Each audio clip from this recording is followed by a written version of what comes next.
بسم اللہ الرحمن الرحیم۔ حضرت علی رضی اللہ تعالیٰ عنہ کی خدمت میں ایک عورت آ کر پوچھنے لگی، یا علی رضی اللہ تعالیٰ عنہ، وہ کون سی عورت ہے جو گھر کو برباد کر دیتی ہے، اللہ کی برکت، رحمت اور سکون کو گھر سے ختم کر دیتی ہے؟ تب حضرت علی رضی اللہ تعالیٰ عنہ نے فرمایا، اے عورت، یاد رکھنا، جس عورت میں یہ ایک عادت ہو وہ عورت گھر کو برباد کر دیتی ہیں۔ تو اس عورت نے پوچھا، یا علی رضی اللہ تعالیٰ عنہ، وہ کون سی عادت ہے؟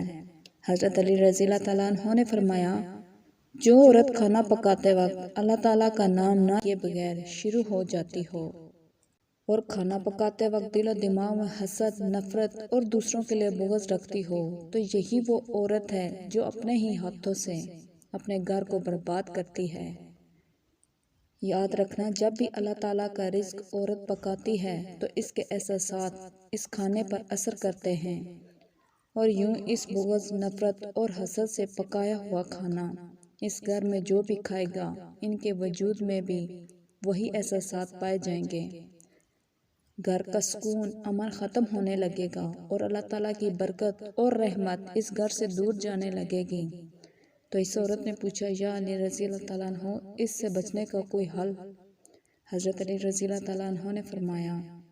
اپنے گھروں کی عورتوں پر رحم کیا کرو، اور جب بھی کھانا کھایا کرو تو اللہ کا نام لے کر کھایا کرو، کیونکہ جب بھی کھانا کھانے سے پہلے جو انسان اللہ کا نام لیتا ہے